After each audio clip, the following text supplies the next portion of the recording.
Hi everyone, my name is Jody, and in today's Fast 5 tutorial, we're going to look at how to create components and then make unique components to create a faster workflow.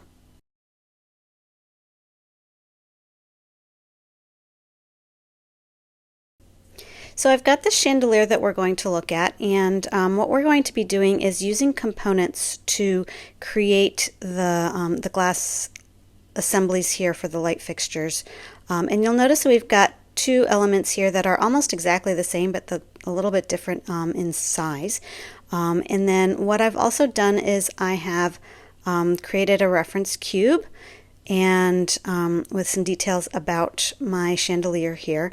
And then inside I've already modeled the elements of this chandelier. So I've got my little glass assembly here that I've created. It's just currently a group. The first thing that we're going to do is we're going to right click on it and make it a component. We're going to keep the name that I've already created, and then we don't need to worry about any of these other options here. We're just going to go ahead and say create. When we do that, you'll notice that now over here I've got an icon.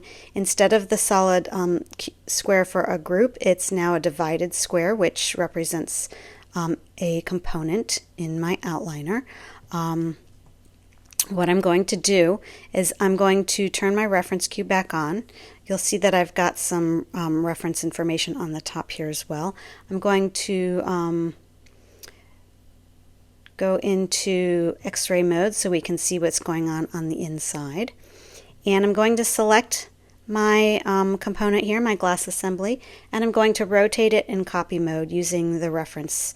It's a 10-sided polygon that I've created at the top here. So I'm going to click on the center here, click on the reference point here, and you can see that I'm moving my glass assembly in relationship to my 10-sided octagon. I'm going to hit the Alt or Option key to move or to rotate in copy mode, and then I'm going to go basically from this point to the next point. Click my left mouse button to set it, and then type in times 9. That should get me all the way around the circumference of my chandelier. I'm going to turn off my reference cube, hide that, and I'm going to go out of X-ray mode so that we're just looking at it in a normal view. Okay, so now I've got 10 of these assemblies, glass assemblies, that are all exactly the same. They're components. If we click on this little arrow over here, we can collapse all so that we can see all of them. There's all of our glass assemblies. If I go into one and I make a change, if I scale this down, they're all going to scale. Okay, we don't want that because if we look back at our reference cube, we'll notice that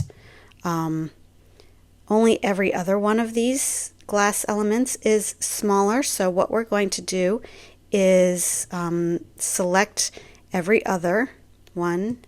I'm going to hold the Shift key and select, hold the Shift key and select, alternating every other of those glass assemblies. When I've got those selected, I'm going to right click on it again, and down here I've got an option that says Make Unique. So what this is going to do is going to take all of the ones that have been selected, and it's made a copy of them as a component. So now you can see I've got glass assembly, and then I've got glass assembly 1. So I've got 1, 2, 3, 4, 5 of the regular glass assemblies, and then 5 of glass assembly 1.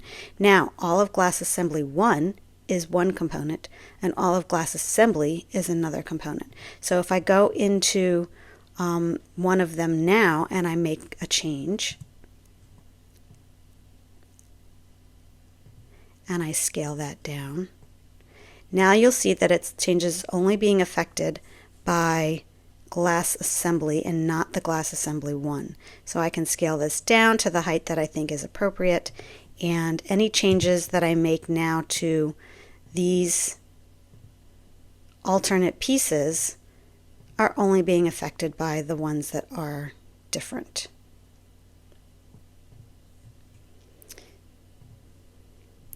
So just so that you understand what we're looking at here, we'll go into the components for this scene. We want to hit the home button so we can see the components in this scene, and you'll see I've got glass assembly, and if I click that one and drag it out onto the screen, that's the first one. And then glass assembly 1, that's the second one. Let's say I wanted to make a third option. I can click on this one again, and I can say again, make unique.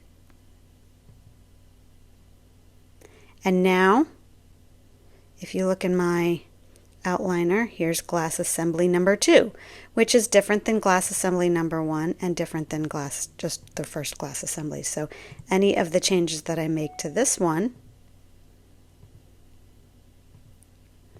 will only affect that one, because right now there are no other glass assembly 2 elements in my model.